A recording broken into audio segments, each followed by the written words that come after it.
Hey, welcome back to the Monday Marketing Rundown. I'm Dan with DentalScapes, and today I want to talk about something that is actively affecting dental practices right now. And most of you have no idea it's happening. Well, Google quietly updated its review policies earlier this year, and the changes are significant.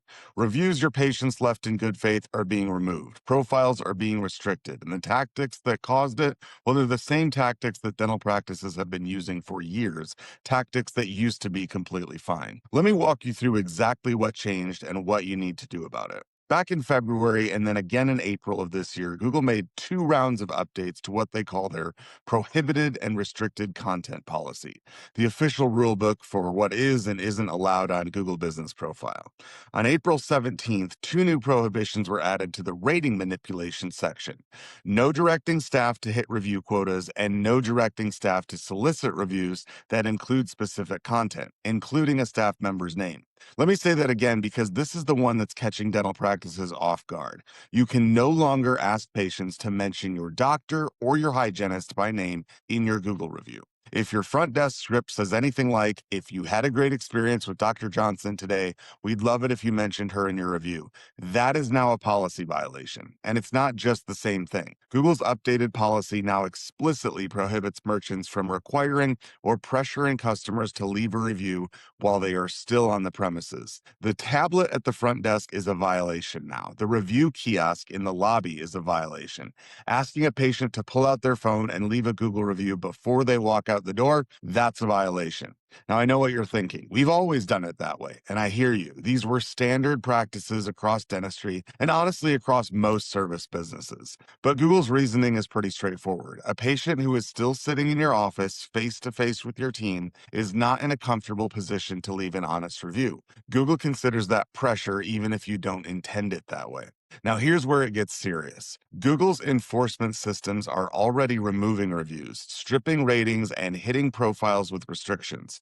And the way this enforcement works is silent. Shadow filtering is the most subtle consequence. The patient who left the review still sees it on their end, but no one else does. So your patient thinks they helped you out. You think Google ate another review. Neither of you knows what happened. Beyond shadow filtering, the consequences can escalate. You can temporarily lose the ability to receive new reviews.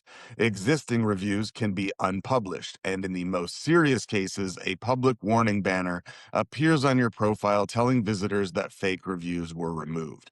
That last one is devastating for a dental practice. Imagine a prospective patient searching for a dentist, pulling up your profile and seeing a banner that says fake reviews were detected. That patient is gone. So what do you do about it?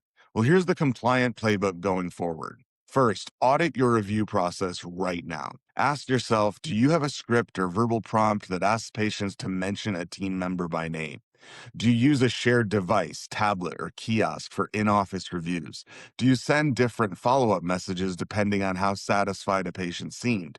Do you offer any benefits or incentives tied to leaving a review? If the answer to any of those is yes, you need to change your process today. Second, move your review requests out of the office and onto the patient's own device after they've left. Send a follow up text or email after the appointment. Include a direct link to your Google review page. Ask patients if they'd be willing to share their experience without telling them what to say.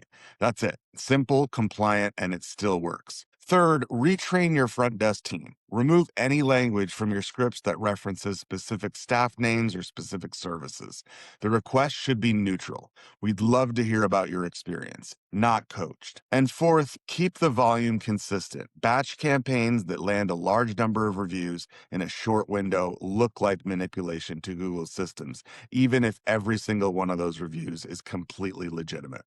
Pace your outreach steadily over time. So here's the bigger picture I want to leave you with. Your Google reviews aren't just about reputation.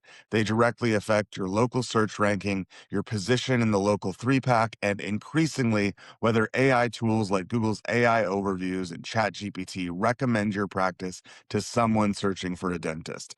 Research shows that businesses with strong review profiles are 3 times more likely to be cited by AI powered search tools than those with thin or inconsistent review histories. Your reviews are one of the most valuable assets your practice has online. Protecting that asset means playing by Google's rules, and those rules have changed. If you want help auditing your current review strategy and building a compliant process that actually drives consistent new patient growth, that's exactly what we do at DentalScapes. Head over to dentalscapes.com/start and schedule a free strategy call with our team. We'll take a look at where you stand and help you build something that holds up long term. I'll see you next Monday.